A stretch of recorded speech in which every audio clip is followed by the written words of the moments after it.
एक महाभागवत अनन्य भक्त श्री चंद्रहास जी महाराज, उनकी पावन चरित्र का अपने लोग श्रवण करते हैं। इससे भक्ति बहुत घनीभूत होती है। केरल देश में एक परम मेधावी सुधार्मिक नाम के राजा राज्य करते थे।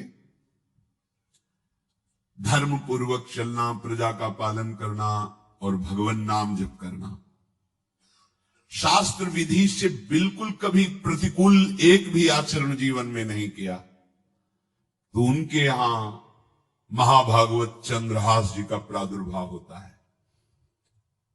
भगवान के भक्तों का जिस कुल में प्रादुर्भाव होता है, वो कुल, वो ग्राम, वो नगर, वो देश परम पूजनीय हो जाता है। ये महाभाग्यशाली मूल नक्षत्र में प्रकट हुए। लौकिक में अमंगल माना जाता है और भाव में देखो तो मूल कौन है? नक्षत्र भगवान। ऊर्ध्वमूल बधा शाखा मुसत्तम प्राहुरभ्यम। सबके मूल कौन है? श्री भगवान। किस नक्षत्र में पैदा हुए? मूल में, भगवत स्वरूप। और लोक में माना जाता है कि मूलन में पैदा हुआ है लड़का, अमंगल है, कुछ नष्ट ही होगा, संसार बड़ा विचित्र है। जैसे बालक रोता है ऐसे उनकी आवाज में निकल कृष्ण कृष्ण। बड़ा आनंद हुआ सुधार्मिक राजा को कि हमारे कोई महाभागवत पधारा है, क्योंकि ये भजन करके पूर्व जन्म में ऐसी भागवती की स्थिति प्राप्त की कि अबोध अवस्था में ही श्रीमुख से कृष्ण नाम निकल रहा है। आनंद उत्सव मनाया जा रहा है। राजा है, राजकुमार प्रकट हुआ, और दूसरी बात वो स्वयं भक्त है और भगवान का ऐसा भक्त जो जन्म लेते ही कृष्ण नाम उच्चारण किया। ये आनंद ज्यादा दिन टिका नहीं। रोज बधाइयां हो रही, आनंद उत्सव मनाए जा रहे। शत्रु पक्ष के राजाओं ने मिलकर कहा यही अवसर है, आक्रमण कर दिया जाए और केरलाधिपति का सब पूरा महल घेर करके कोई एक भी न बचने पावे। शत्रु पक्ष के राजाओं ने घेर लिया। आसपास से राजा और सैनिकों ने घेर लिया। अब वो असावधान थे, आनंद में पुत्र हुआ है, बधाइयां, कोई संभावना ही नहीं थी। गुप्त रूप से शत्रु पक्ष के राजाओं ने आक्रमण करके घेर लिया। अब राजाओं की कई सेनाएं और इनकी असावधानी पूर्वक आनंदमयी वृत्ति में कोई पहले से पता हो तो तैयारी करते, तत्काल आक्रमण को रोकने का प्रयास किया पर असफल है। इनके सैनिक भी मारे गए, राजा भी मारे गए, राजमहल को घेर लिया गया, कोई भी एक भी बच के न जाने पावे। तो राजमाता जिनसे चंद्रहास जी का प्रादुर्भाव हुआ था, उन्होंने धाय मां को कहा कि मेरे पुत्र को बचाने में तुम समर्थ हो, मेरे तो प्राण नहीं बचेंगे, अगर ये लोग नहीं मारते तो मैं अपने पति के शव के साथ सती हो जाऊंगी। पहले ऐसी धार्मिक निष्ठा माताओं बहनों में होती थी कि धाय मां ने विचार किया कैसे बचा सकती हूं, आसपास तो सब सैनिक घेरे हुए हैं। तत्काल उसने विचार किया कि अगर हम इनको राजकुमार की तरह ले जाती है तो हमें भी मारा जाएगा और इनको भी मारा जाएगा। देखो कितनी विपत्ति जन्म लेते हैं। कोई प्रश्न कर सकता है कि महाभागवत जिनके घर में प्रकट हो तो वहां धन वैभव सुख संपत्ति बढ़नी चाहिए, यहां तो जन्म से ही जैसे वहां माता पधारी। ये क्या है? तो श्री भगवान स्वयं कह रहे हैं यस्य तुष्टो रहम पार्थ वित्तम तस्य हराम्यहम करोमि बंधु विच्छेदम सच कष्टेन जीवति। हे अर्जुन, मैं जिस पर बहुत प्रसन्न होता हूं, आप अपने ऊपर भगवान को बहुत प्रसन्न करना चाहते हैं, बहुत प्रसन्न करने में ये है, देख लो। कह रहे जिस पर मैं बहुत प्रसन्न होता हूं सबसे पहले उसका ऐश्वर्य नष्ट करता हूं। फिर क्या करता हूं? फिर बंधु बांधवों का, फिर क्या करता हूं? असाध्य रोग उसके शरीर में। बोले महाराज जी तुम प्रसन्न हुए हो कि पूरे के पूरे नाराज हो गए हो? बोले यही मेरी प्रसन्नता है। क्या? माया का नाश। अब एकमात्र भरोसा केवल भगवान का, दूसरा कोई नहीं। ये सबको पसंद नहीं आएगा। सब तो उस भगवान की भक्ति चाहते हैं कि अगरबत्ती धूपबत्ती तन मन धन सब तेरा स्वामी, क्या लागे मेरा, पर अंदर से कह रहे सब तन मन धन सब मेरा, क्या लागे तेरा। ऐसे तो चलेगी भक्ति। लेकिन कई बार सत्संग में पीछे धाम में कहा था कि भगवान को रिझाकर लोक मांगोगे तो चैन से रह लोगे, और अगर उनसे प्यार करने की बात मन में ठानी कि बस मुझे केवल आपकी आंखों में आंखों को मिला करके जीवन व्यतीत करना है, मुझे और कुछ नहीं चाहिए, तो फिर लाडले आपको दुसरिया का कोई आश्रय रहने नहीं देंगे। ध्यान रखना, जितने दुसरिया होंगे तो ये बर्दाश्त हो तो कदम आगे बढ़ावे। बहुत प्रसन्न हो जाओ ठाकुर हम पे, तो कह रहे यस्य तुष्टो हम पार्थ वित्तम तस्य हराम में हम करोमि बंध विच्छेदम सच कष्टेन जीवती। जितनी श्वासें रहेंगी भयंकर कष्ट में उसको व्यतीत करने के लिए दूंगा। ये दंड नहीं है, ये पुरस्कार है। अनंत जन्मों का हिसाब बराबर करके कहीं इसकी वृत्ति मेरे से हट न जाए, ऐसे घेरे में डाल के अखंड चिंतन करवा के सजयति जयति जग उच्चरे। जाको करत श्याम सहाई प्रथम वर्णो कृपा क्रम हो विषय मूल गवाई। कुल कुटुंब बल वित्त हीनो दीन के दुखदाई। आपने को करजु लीनो आप ही अपनाई। कह रहे अब मैं वर्णन करता हूं श्याम सुंदर जिस पर कृपा करते हैं उस पर कैसा बर्ताव करते हैं। बोले सबसे पहले उसके विषय भोगों का नाश कर देते हैं। फिर दूसरी कृपा कोई परिवार का, कोई मित्र, कोई रिश्ते नातेदार उसकी तरफ देखेगा भी नहीं। फिर ऐसा दुख प्रदान करते हैं कि केवल एक भरोसा रह जाता है, एक भरोसो, एक बल, एक आस विश्वास, बस नाथ आपके सिवा हमारा कोई नहीं। बस वहीं से जो चमत्कार प्रकट होता है, त्रिभुवन में कोई उसकी समानता नहीं कर सकता जिस पर ठाकुर की कृपा है। पर इस कृपा को हजम करने के लिए इसीलिए संत संग किया जाता है कि पहले से वो तैयार कर देते हैं। जैसे आर्मी की ट्रेनिंग होती है ना, ट्रेनिंग के बाद भी बॉर्डर में लगाया जाता है, ऐसे ही संतजन ये ट्रेनिंग देते हैं। अब जो टिके तो टिके, नहीं तो घर बैठे जाके। अगर टिक गया तो गुरु मेहरबान, तो चेला पहलवान, भगवान भी परास्त नहीं कर सकते। उसमें ऐसी सामर्थ्य आ जाती है कि हर प्रभु के द्वारा दिए गए विधान को हंस करके स्वीकार कर लेता है।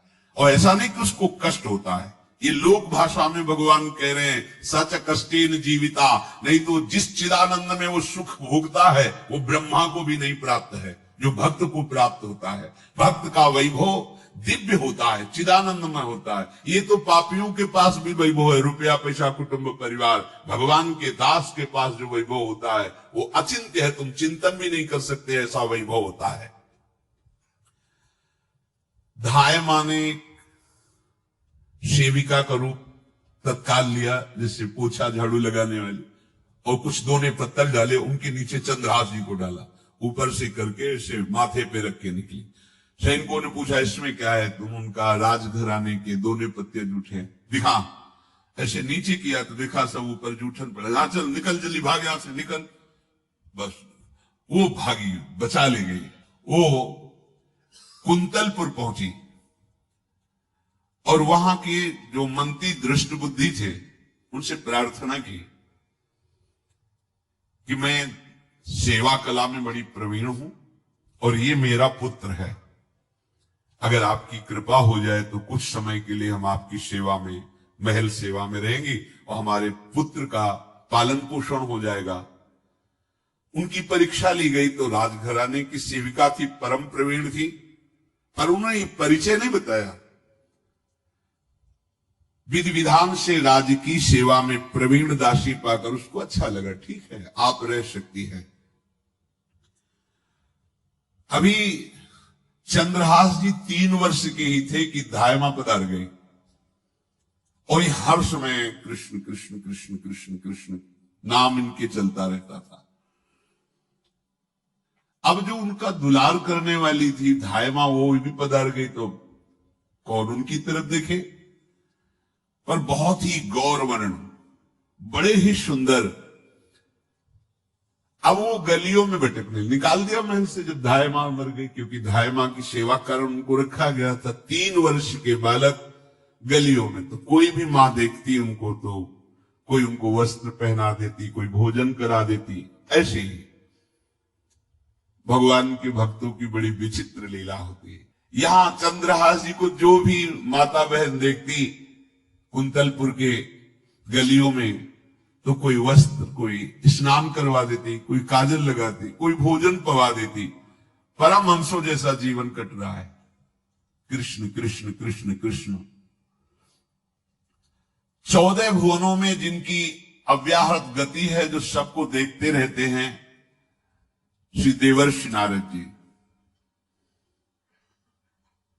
ये कृष्ण कृष्ण बोलता है बालक, और इसका हरि के सिवा कोई नहीं। एक दिन एकांत में बैठे हुए थे बालक चंद्रहास जी, नारद जी पधारे हैं, भाई जी से मिले हैं। स्वप्न में कितने महापुरुष मिलते हैं जो भजन ठीक से करते हैं, ये बड़े बड़े महापुरुष आकर के उपदेश करते हैं। ये त्रिकाल सत्य हैं, कोई ऐसा नहीं है ये कहानी हैं, अभी हैं। जहां आप भगवत चिंतन करेंगे तो आपको परिचय बड़े बड़े महापुरुषों का मिलने लगेगा। नारद जी आए तो देखा आंख बंद की हुई चंद्रहास जी कृष्ण कृष्ण कृष्ण कृष्ण कृष्ण ऐसा उच्चारण कर रहे। त्रिकालज्ञ सर्वज्ञ नारद जी ने देखा कि ओहो, इतना छोटा बालक और कृष्ण कृष्ण बोल रहा है। नारद जी ने स्पर्श किया दुलार करते हुए, सुनो आंख खोलो। आंख खोल के देखा श्री देवर्षि नारद जी। नारद जी ने कहा, देखो हम तुमको एक अमोघ वस्तु देते हैं, और एक छोटी सी शालिग्राम की इतनी बड़ी श्रीविग्रह शालिग्राम का जो वो दिया। बोले धो के पी लेना और दिखा के पा लेना, यही तुम्हारी सेवा पद्धति है। अर्थात स्नान करा दिया और जो तुम्हें मिले इनको अर्पित। तो उन्होंने विचार किया कि धोने के लिए, स्नान कराने के लिए पात्र चाहिए, भोग लगाने के लिए पात्र चाहिए। तो जैसे कोई पान की बीड़ी नहीं, तो ऐसे कपोल में शालिग्राम को रखे रहते, कोई पात्र ही नहीं, कोई सिंहासन ही नहीं। यही धुल गए, चरणामृत अंदर जा रहा, जब पाएंगे तो यही पा लेंगे साइड में ऐसे करके, फिर निकाल के धो। यहां कपोल में रखते छोटे से शालिग्राम चंद्रहास जी, और उपदेश किया भगवान के मंत्र का। जब कोई भगवत प्राप्ति के लिए चलता है तो भगवान ही गुरु रूप से प्राप्त होते हैं, वहां तक तुम्हें पहुंचा देते हैं या उन महापुरुष को आपसे मिला देते हैं। जब कोई भगवत प्राप्ति के लिए जहां चलता है तो ये भगवान अपनी तरफ से कृपा करते हैं। ये दृष्ट बुद्धि के जो महल में धाय मां ने इनका आश्रय स्वीकार करवाया था, उसके पुत्र थे मदन जी, वो बड़े भागवत थे। और एक पुत्री थी जिसका नाम था विषया, वो बड़ी सुंदर थी, अभी छोटी अवस्था की थी। मदन जी का स्वभाव था भक्तों को भोजन पवाना। जो भगवत भाव के जन होते हैं उनके हृदय में ऐसा उत्साह होता रहता है कि जो वैष्णव हैं, संत जन हैं, इनको भोजन पवाने का मतलब श्री भगवान को भोजन पवाना। भक्तमाल में भी वर्णन है कि जैसे गर्भवती मां को आप कुछ भी पवाओ तो बालक की पुष्टता अपने आप होती है, ऐसे संतों के हृदय में भगवान विराजमान प्रकट रूप से हैं। जब हम संतों को भगवत भाव से भोग पवाते हैं तो साक्षात भगवान ही पाते हैं। वो मदन थे भगवत भाव के, तो उन्होंने बुलाया बड़े बड़े भक्तों को और ब्राह्मणों को। जब ब्राह्मण और भक्त पा रहे थे तो खेलते खेलते चंद्रहास जी भी वहीं चले गए और उन्होंने भी वहां प्रसाद पाया। अब बड़े बड़े ब्राह्मणों में एक ज्योतिषाचार्य थे। दृष्ट बुद्धि जी ने हाथ जोड़कर प्रणाम किया और अपने परिवार को प्रणाम करवाया और कहा, यह हमारी पुत्री है। दृष्ट बुद्धि जी ने कहा, आप इसका हाथ देकर बताइए, इसको वर कैसा मिलेगा, कैसा ऐश्वर्य होगा। दृष्ट बुद्धि मतलब दुष्ट बुद्धि, ऐसा ही था वो। पर बड़ा विचित्र खेल है, इसकी बुद्धि एकदम विपरीत और पुत्र महाभागवत। भगवान का खेल है। वो भक्ति विरुद्ध और पुत्र भागवत। उन्होंने कहा वर, ऐसे दृष्टि डाली चंद्रहास जी वहीं पार, वो है इसका वर। वो इसे धाय का, एक दासी का लड़का हमारी पुत्री का वर बने। बोले शायद आपने ध्यानपूर्वक रेखा नहीं देखी, वो हम देख लिए हैं, यही है तुम्हारी पुत्री का वर। दृष्ट बुद्धि ने विचार किया कि भिखमंगा हमारी राजकुमारी पुत्री का दूल्हा बने। पंडित जी को तो दक्षिणा दी, विदा किया और सैनिकों से कहा घर से निकलने न पावे बालक, क्योंकि ज्योतिष पक्की, ज्योतिष शास्त्र सत्य है, पर उसका सम्यक ज्ञान होना चाहिए। भला मुझ सम्राट के मंत्री की पुत्री, वो महामंत्री है दृष्ट बुद्धि, और ये एक भिखमंगा कैसे हो सकता है। बड़ा हृदय में जलन हुआ, ये तो बड़ी अपकीर्ति और दुर्भाग्य का विषय होगा। किसी को मरवा डालते हैं, काम खत्म हो जाएगा। निश्चय किया और जल्लादों को बुलाया और कहा ये बालक जो पंगत में भोग पा रहा है, इसको ले जाओ और जंगल में मार के, और इसका कोई अंग हमें काट के दिखाओ कि हाँ मार, मतलब पक्का मार देना है। क्योंकि वो इतने सुंदर थे, इतने सुशील थे, इतने प्यारे लगते थे कि कोई भी मारने के लिए तैयार। इसलिए उसने शर्त रखी, इनका अंग काट करके हमको प्रमाण में दिखाया जाए कि मार दिए गए हैं। चांडालों ने हाथ पकड़ा चंद्रहास जी को, लेकिन चंद्रहास जी का स्पर्श करते हुए उनको ऐसा दुलार होने लगा हृदय में, जैसे मां को अपने बच्चे से दुलार होता है। स्पर्श करते, दरस परस अघनाश, भक्त का स्पर्श ही पापों का नाश कर देता है। वो दो जल्लाद आपस में कहने लगे भाई जीवन हो गया लोगों को मारते हुए, कभी कोई पुण्य का काम नहीं। ये देखो भक्त संग का प्रभाव। इस सुकुमार विशाल नेत्र, कैसा सुंदर बालक जो हमारे चित्त को चुरा रहा है, इस दुष्ट बुद्धि मंत्री ने आदेश किया मारने का। भला इससे क्या बिगाड़ा इनका, क्यों मारना चाहता है। देखो वैसे तो मां पापी है ही है, क्योंकि जल्लाद घर में जन्मे हैं, पूर्व जन्म के पापों के अनुसार इस जन्म में न जाने कितनों को हमने काटा है। पर पता नहीं क्या हो रहा है, मेरे हृदय में ऐसी हिम्मत नहीं आ रही कि इस बालक को मैं मार सकूं। दूसरे ने कहा फिर अगर उसको तुम नहीं मारोगे तो तुम मारे जाओगे, कुछ तो करना पड़ेगा। नहीं नहीं, इस छोटे से बालक से क्या किसी को नुकसान। एकांत जंगल में ले गए और कहा तुम जानते हो हम तुम्हें किस लिए बुलाए हैं। चंद्रहास जी बालक थे, 5 वर्ष की आयु अब हो गई थी, तो उनका मुझे पता नहीं कि आप क्यों लाए। बोले हम जल्लाद हैं, तुम्हें मारने का हुक्म दृष्ट बुद्धि ने दिया है, मारना तो पड़ेगा ही तुम्हें। हमारी इच्छा नहीं कि मारे, पर हम तुम्हें अंतिम बात पूछते, तुम्हें कुछ भी पसंद हो, कुछ भी, तो तुम कहो हम तुम्हारे लिए ला के देंगे, जो तुम्हें चाहिए बोलो, पर हमें वध करना पड़ेगा तुम्हारा। तो उनका मुझे कुछ और नहीं चाहिए, बस थोड़ा सा समय चाहिए। यदि आप मारना ही चाहते हो तो थोड़ा हमारी पूजा है हम कर ले, इसके बाद मार लीजिए। आपको तो बल है, अस्त्र हैं, मैं तो बालक हूं।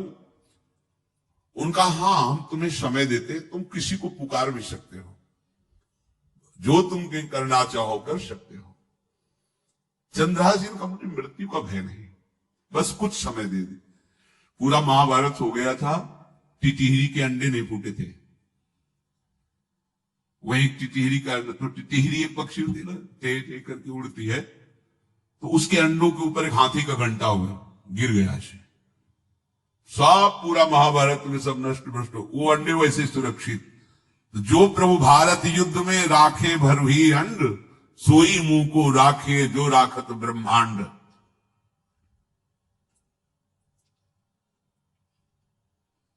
मैं तो अनाथ हूं, श्री कृष्ण के सिवा कोई मेरा है नहीं, मैं किसको पुकारूं? मेरा आश्रय तो एकमात्र वही प्रभु है। और निकाला शालिग्राम, यही सिंहासन है शालिग्राम का। भगवान के भक्तों की अपार महिमा है।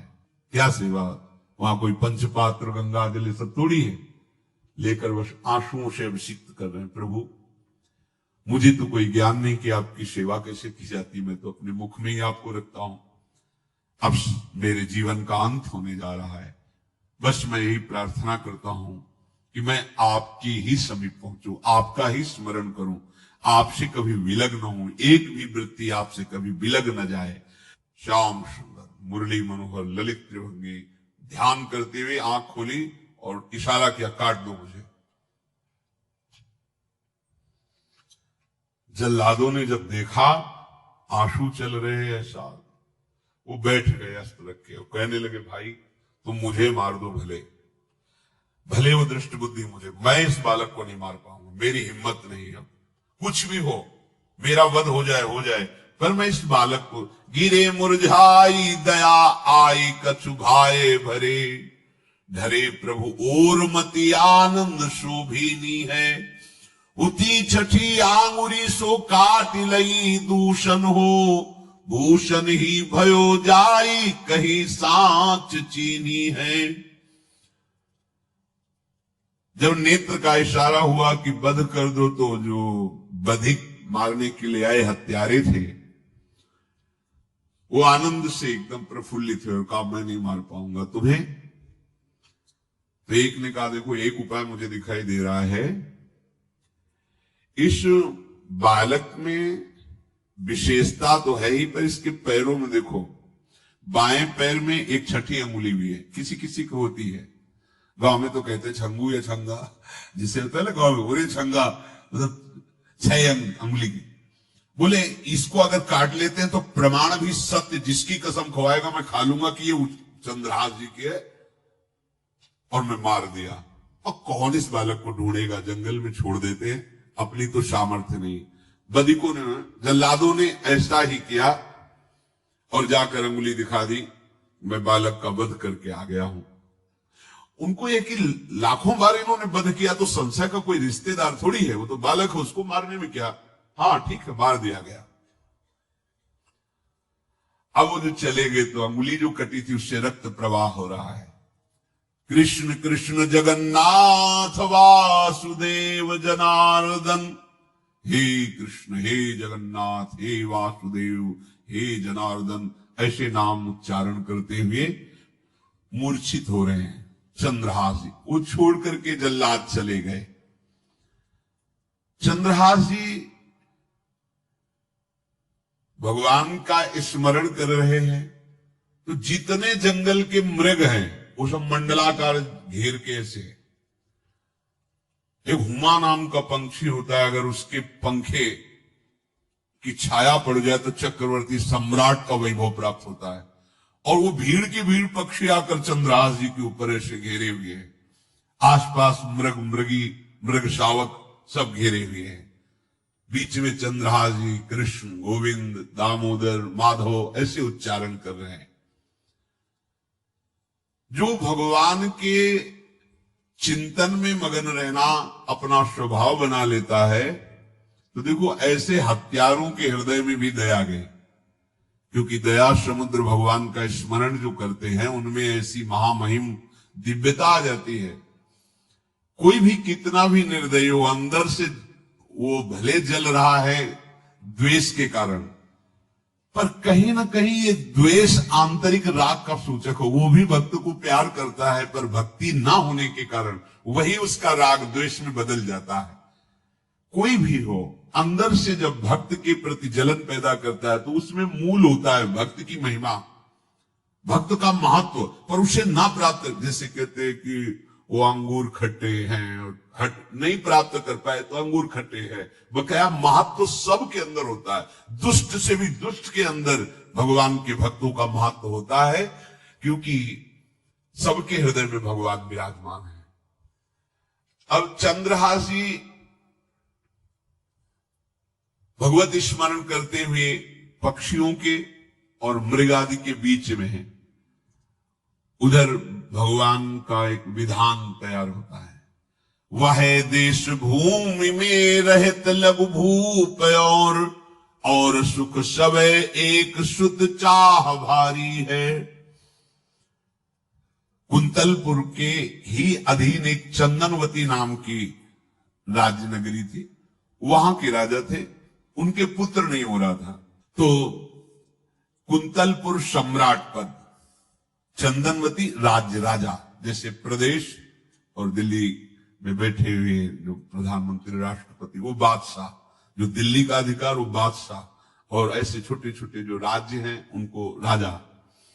तो ये चंदनवती के राजा कर दिया करते थे, प्रत्येक राजा को कर देना होता था, बादशाह को। इनके पुत्र था नहीं, वो कर देने के लिए कुंतलपुर ही जा रहे थे, तो रास्ते में देखा कि बहुत से मृग और पंछी ये घेरी हुई क्या है, तो एक कौतूहल सा कि क्या है बीच में, आसपास मंडलाकार मृग, फिर वो विहंग पक्षी जो भगवान के आश्रित है, भगवान कैसी व्यवस्था करते हैं। वो चंदनावती के राजा दौड़ करके कौतूहल बस क्या है यहां, मृगी पंक्तियों के बीच में पक्षी, हुमा नाम का बड़ा पवित्र पक्षी हिमालय आदि में पाया जाता है, जिसके ऊपर इसकी छाया पड़ जाए वो ऐश्वर्यवान हो जाए। देखा बालक दिव्य तेजों में, और मूर्छावस्था में नजदीक गए तो अंगुली पूरी कटी हुई थी, तो रक्त प्रवाह, गोद में उठाया और आनंदित हो गए, हमारी पुत्रेष्टि यज्ञ सफल हुई, हमारा दान पुण्य सफल हुआ, ऐसा हमें सुंदर बालक मिला। चंद्रहास जी को लेकर के घर आए और हृदय में भगवान का बार बार कृपा प्रसाद मना रहे, मुझे भगवान ने पुत्र दिया। चंद्रहास जी को लेकर आए, आनंद मंगल, बधाइयां बजने लगी, बहुत सी संपत्ति न्यौछावर कर दी। 5 वर्ष के चंद्रहास जी हैं। पूछा बेटा तुम्हारे माता पिता कौन है, तो कहा श्री कृष्ण। परिवार में कौन है, श्री कृष्ण। मतलब तुम्हारा कोई नहीं है, नहीं है श्री कृष्ण। समझ गए कि भगवान ही हमें कृपा करके ऐसे महाभागवत पुत्र को दिया, और है कौन, वास्तविक कोई नहीं श्री कृष्ण के सिवा। बड़ा उत्सव मनाया और अपने राज सिंहासन का अग्रिम अधिकारी युवराज पद चंद्रहास जी को। अब तो पूरे राज्य में आनंद की वर्षा हो रही। राजा मन में विचार कर रहे हैं कि ऐसा प्रतापी भक्त हमारे यहां आया है, अब हमको किसी को कर देने की जरूरत नहीं। तो जो हर महीने वर्ष में जो बंधा हुआ कर था उन्होंने नहीं दिया। 1 बार 2 बार 3 बार जब कर नहीं पहुंचा तो सम्राट ने आदेश किया मंत्री को कि चंदनावती से कर आना बंद हो गया है। क्या बात है? यदि वो अहंकार से युक्त हो तो आक्रमण करके नष्ट करो, यदि समस्या है तो उसका सहयोग करो। बादशाह के आदेश से वहां दृष्ट बुद्धि पहुंचे तो युवराज पद पर चंद्रहास जी विराज, जिनको मारने के लिए जल्लादों के हाथ में दे दिया था। पूरे पूर्वासी ऐसा प्रभाव चंद्रहास जी का है कि सब कृष्ण भजन करते हैं, सब आनंद में मगन रहते हैं। चंद्रहास जी थोड़ा सयाने हो गए थे तो पूर्ववासियों को उपदेश देते, 1 बार हमारे राज्य में भोजन पाया जाएगा 24 घंटे में, और सबके घरों से आरती की शंखनाद घंटानाद सुनाई देना चाहिए। सबके यहां शाम के रोज नाम कीर्तन और भगवत कथा होनी चाहिए, क्योंकि आयुष्यम चपलम तादृक जल बुद्बुद सन्निभम चिंतयध्वम जनामूढ़ा माधवम वर्षम सुस्थिरम। भाइयों, ये आयु बड़ी चंचल है, कब शरीर छूट जाए पता नहीं, पानी का बुलबुला कब फूट जाए कोई पता नहीं। इसलिए माधव श्री कृष्ण का नाम कीर्तन, उनकी आरती पूजा, उनका ध्यान और 1 टाइम भोजन। पूरे नगर में अब सोचो कितना भक्ति का प्रभाव होता है। पूरा नगर में, हर घर में आरती, पूजा, कीर्तन चक्रवर्ती सम्राट के लक्षण स्वाभाविक चंद्रहास जी में प्रकट होते थे। अब दृष्ट बुद्धि जब वहां गया, देखा युवराज पद पर, पहचाना कि वही बालक है, ये तो चंद्रहास है, क्योंकि काफी समय तो महल में ही रहे थे दाई मां के साथ और अच्छे से पहचान थी। और उन्होंने विचार किया कि ये तो बहुत अनिष्ट हो गया, हमने तो मारना निश्चित किया था और जल्लादों ने इसको छोड़ दिया और अब तो ये राजा का राजकुमार बन गया। तो राजा से कहा कि पहली बात, युवराज पद पर बैठाने के पहले तुम्हें सम्राट को सूचना देनी चाहिए थी। दूसरी बात, अभी तक तुमने कर नहीं दिया। जानते हो कि अगर सम्राट का भाव बदल गया तो एक क्षण में तुम्हारे राज्य को नष्ट कर दिया जाएगा। तो राजा ने हाथ जोड़कर चंद्रावती के राजा ने कहा, महाराज आप ही अब हमारी रक्षा कर सकते हो। तो उसकी दृष्टि चंद्रहास पर थी, इसको मरवाना है, क्योंकि पंडित ने बताया था यही पति बनेगा। अरे तो अब तो आनंदित होना चाहिए कि अब तो राजा बनेगा, अब तो बढ़िया है। लेकिन चंद्रहास जी को यदि आप सम्राट के पास भेज देते हैं और सम्राट निश्चित प्रसन्न हो जाएंगे चंद्रहास को देख के, तो वो तुम्हारे इस अपराध को क्षमा कर देंगे। युवराज पद दे दिया और भेंट नहीं दी, कर नहीं दिया महीनों से, तो ऐसा करो चंद्रहास जी को भेज दो।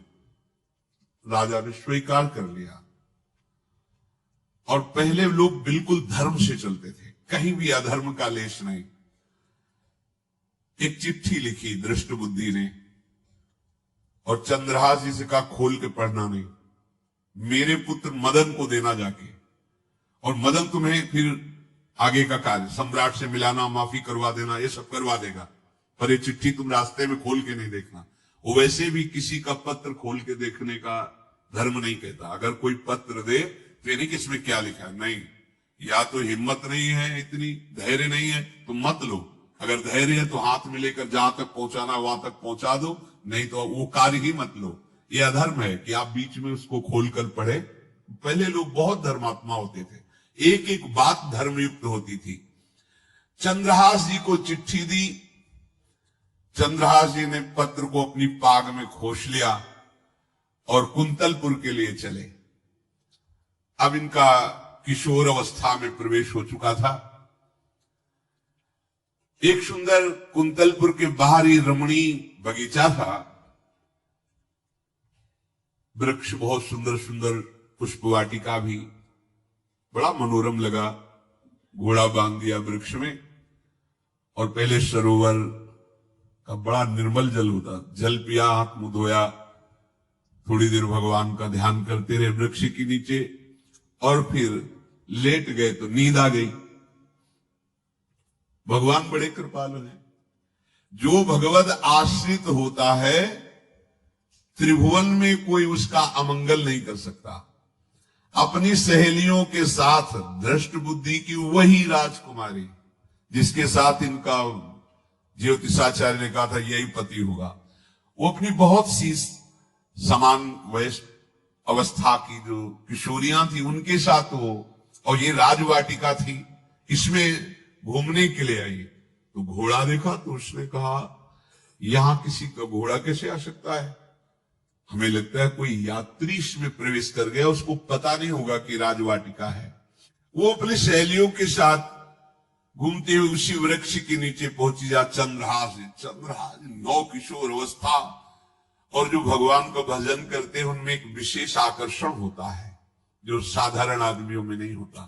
वो कैसा भी रूप हो उससे मतलब आकर्षण होता है, ऐसा लगता है इनके समीप बैठे रहे, इनको देखते रहे, इनकी बातें सुनते रहे, उनमें भगवत आकर्षण होता है। आंख बंदी हुई शोर है, देखते ही पूर्व विधान के अनुसार उसका चित्त लुट गया।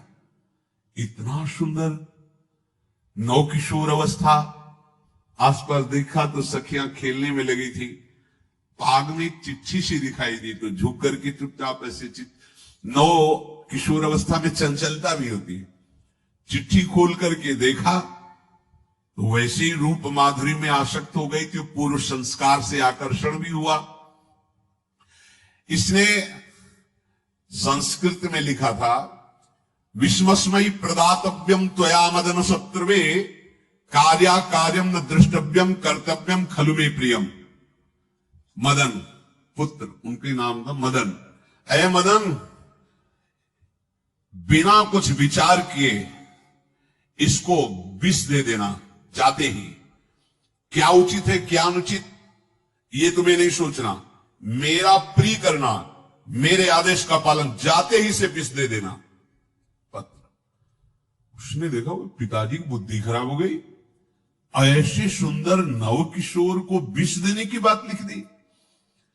और उसे बड़ा दुख हुआ कि पहली ही दृष्टि में, अभी तो इन्होंने आंख खोल के हमें देखा ही नहीं, और इनको इस सोई हुई मुद्रा में देख करके मेरे प्राण समर्पित हो गए, मेरा चित्त समर्पित हो गया। चलो, जब मेरी सखियों के नाम पुकारे जाते, हेमलता, शशिकला आदि, तो मुझे चुभता था कि मेरा नाम पिताजी ने विषया क्यों रखा है। आज सार्थक हो गया, मेरा नाम सार्थक हो गया। काजल लगाई हुई थी, एक सीख से ऐसे काजल लिया, और एक संस्कृत में आ बनता है ऐसा, ऐसे, बस ऐसे कर दो तो विषया हो गया। अब उसका अर्थ बदल गया। हे मदन, उचित अनुचित का विचार छोड़कर जाते ही इसे विषया प्रदान कर दो, ये मेरा प्रिय कार्य होगा। विषया पुत्री भगवान है, जैसी हो भवतव्यता तैसी बने सहाय, आप ना आवे आप पर ताई तहां ले जाए। तो ओ पत्र वही खोश दिया, और ये सुख हुआ कि तो जाएंगे भाई के पास ही ना, तो घर में ही तो जाएंगे, वहां इनकी इस प्रसन्न मुद्रा में बातचीत करते हुए मैं इनको देखूंगी। ये भगवान का विधान होता है। चंद्रहास जी उठे और पूछते हुए मंत्री के घर पहुंचे, और मदन ने देवी की चंदनावती से पिताजी ने इनको भेजा है, ये वहां के राजकुमार हैं, हृदय से लगाया। चंद्रहास जी ने कहा आपके पिता ने पत्र दिया है। उन्होंने पत्र पढ़ा, विषमस्मयी विषयास्मयी, विषय तुरंत बिना विचार किए ब्याह कर दो, दे दो, क्योंकि लिखा है प्रदातव्यम त्वया मदन, अभी इसी क्षण जहां ये पत्र मिले, उनका जो आ गया, सुबह शुभम शीघ्र बुलाओ पंडित को। पंडित ने कहा भगवान की कृपा से अगला मुहूर्त है, बिल्कुल ये ब्याह का पक्का मुहूर्त है। अब तो राजघराने तत्काल व्यवस्था हुई, और वो तो पहले ही मोहित हो चुकी थी देख के विषया जी। तत्काल दुल्हन रूप उनको सजाया गया, इनको दूल्हा रूप सजाया गया, पंडित शुरू कर दी, गणानाम तो गणपति को ब्याह हो गया। अब जब ब्याह यहां खूब धूमधाम से हो गया, तो दृष्ट बुद्धि ने सोचा कि काम हो गया होगा, विष दे दिया होगा, मगर अब हम जाके संभाल लेंगे, क्योंकि राजकुमार है, कैसे विष दिया, कौन दिया, तो इस बात को हम संभाल लेंगे। जब वहां घर है तो पूरे नगर में सजावट हुई थी। बोले भैया सजावट का है कि? बोले महाराज आपके ही आदेश से तो है, आपने दूल्हा भेजा था। और दूल्हा भेजा, ब्याह किसने कब कहा ऐसा? बोले तो मदन के पास चिट्ठी रखी है। अब वो घर गए, मदन को बोला, बोले तुम्हारी बुद्धि मारी गई, क्या हमने पत्र में लिखा था? दिखा दिया, लिखा था हमने विष, इसमें विषया कैसे लिख गया? काजल से ऐसे, और पहले स्याही काजल की ही होती थी, तो ऐसे भगवान सब कुछ बना देते हैं। उनका पिताश्री, एक भी अक्षर आपकी आज्ञा को उल्लंघन, आपने लिखा था बिना विचार किए उचित अनुचित का हमारी आज्ञा का पालन किया जाए। विषया प्रदातव्यम मदन, मेरा नाम लेके आपने संबोधन करके, ये देखो ये लिखा हुआ है, इसमें हमारी त्रुटि क्या है? देखा तो चंद्रहास जी दूल्हा और सुंदर, अब उसका हृदय आग में। अब तो मान जाना चाहिए, बिटिया का वरण हो गया भाई, ब्याह हो गया, अब तो गुस्सा छोड़ देनी चाहिए। पर दुष्ट बुद्धि, नाम ही रखा था दृष्ट बुद्धि, उसने कहा चाहे बिटिया विधवा रहे पर तुम्हें जिंदा नहीं रहने देंगे। ये दुष्ट बुद्धि होती है। देखो कैसे कैसे ऐसे ही होते हैं, कुछ लोग ऐसे ही होते हैं, हमारी इज्जत, फिर जेल काटता है पूरा परिवार, मार डालेंगे तुम्हें जिंदा नहीं रखे, ऐसे दुष्ट बुद्धि का स्वभाव होता है। अब भाव जब बिगड़ जाता है तो फिर पकड़ में नहीं आती बात, यही समझ जाना चाहिए था। चरणों में प्रणाम करके कि अब तो तुम हमारे बेटे के समान हो, ये भी राज्य तुम्हारा, वो भी, आनंद लो, और बड़ा सुख का कार्य है।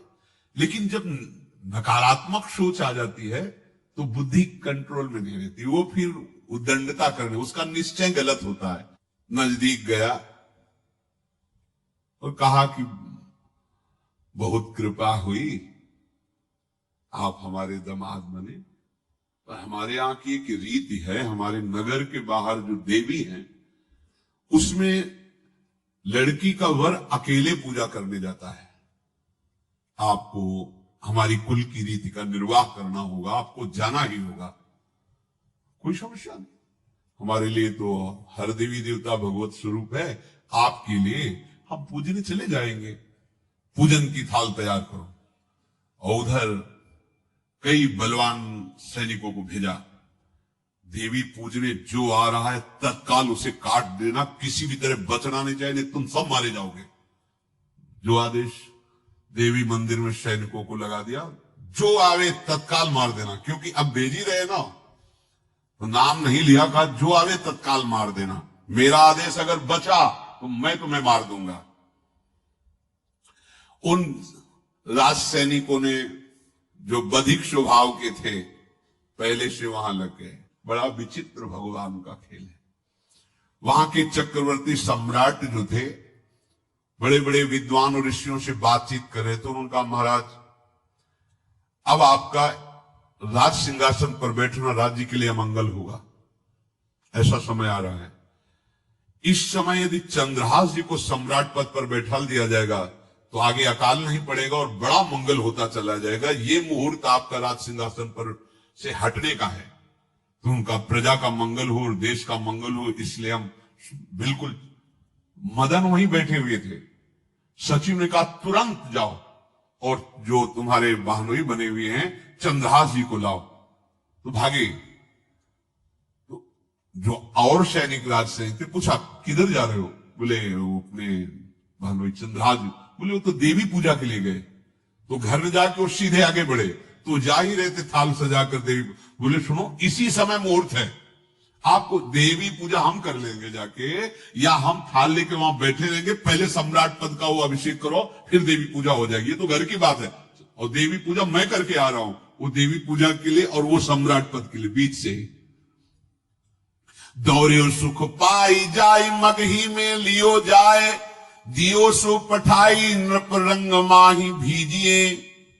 अब जब जो सम्राट थे तो बहुत आनंदित हो गए, क्योंकि भगवान का भक्त तेजस्वी और बलवान शूरवीर योद्धा जो सम्राट पद पर बैठेगा तो अकाल नहीं पड़ेगा, सुख की सब प्रजा को वृत्ति प्राप्त होगी। बड़े आनंदित होकर इनका सम्राट पद पर अभिषेक हो रहा है। और दृष्ट बुद्धि के पुत्र जो मदन संतों और भक्तों का आदर करते थे, वो देवी पूजा, और वहां पहले उसने बोल रखा था जो आवे तो देवी अपमान ते न डरो सन्मान करो, जात मारी डार्यो या सो भाष्यो भूप लीजिए। चंद्रहास जी का सम्राट पद पर अभिषेक और मदन जी का देवी मंदिर में प्रवेश, और सैनिकों ने काट के फेंक दिया मदन को। ये जो पे कृपा रघुपति कृपाल की, बैर और की कहा सरे होई न बाको। बार भगत को जो कोई कोटि उपाय करे, गोस्वामी तुलसीदास जी लिख रहे, भगवान का कृपा पात्र जो भक्त है, किसकी ताकत है कि उससे बैर कर सके। चाहे कोई त्रिभुवन में हो, भक्त का बाल बांका नहीं कर सकता, चाहे करोड़ों करोड़ों उपाय कर ले। और तके नीच जो मीच साधु की, सो पामर ते मीच मरे। वेद विदित प्रहलाद कथा सुनि, को न भगति पथ पाम धरे। अगर तुम जिस भाव से साधु को नीचा दिखाना चाहोगे, वही भाव तुम्हारा सर्वनाश कर देगा। वैसे ही देखो सर्वनाश हुआ ना, एक ही पुत्र, और इसके आदेश से वह उल्टा खेल हो गया, पुत्र की ही हत्या हो गई, और चंद्रहास जी को सम्राट पद पर अभिषेक किया जा रहा है। अब दृष्टि बुद्धि ने बड़ी प्रसन्नता अंदर है कि वो तो मार दिया गया होगा। सैनिक आए और बोले महाराज आपके पुत्र का वध हो गया है। पुत्र का वध कैसे? बोले आपने कहा था जो आए उसे मार देना, तो आपका पुत्र ही थाल लेकर पूजन, वो तो चंद्रहास, बोले उनका तो अभिषेक हो गया सम्राट पद पे। ये कैसे हो? अब अंदर भारी दुख उनके हृदय में, उन्होंने बताया कि तुम्हारे पुत्र को तो हम लोगों ने ही काट डाला आपके आदेश के अनुसार, आपने कहा था जो जाए उसे काट। अब तो छाती पीट पीट के, माथा फोड़ फोड़ के खूब रो रहा है। किसी का कोई भी बस नहीं चल सकता भगवान के भक्त के ऊपर। तंत्र मंत्र दुनिया का जितना भी सामर्थ्य है, ये भक्ति कोई से खिलवाड़ नहीं है। अब वो बार बार मैं कितना भागी, हाय मैं कितना भागी, अपने पुत्र को ही मरवा दिया, ये हाहाकार करके रो रहा है। चंद्रहास जी ने जब सुना तो उन्होंने कहा अरे मृत्यु तो मेरी निश्चित थी, फिर मदन भैया को वो मेरी मृत्यु प्राप्त हुई। नहीं नहीं, ऐसा नहीं हो सकता, मैं अभी जाता हूं। वहां गए, अंगों को रखा, भगवान का ध्यान करते स्मरण करते से हाथ फेरा, उठ के बैठ गए। अब ये घटना तो उनको पता नहीं थी, दृष्ट बुद्धि को उन्होंने खोपड़ी फोड़ करके अपनी हत्या कर ली।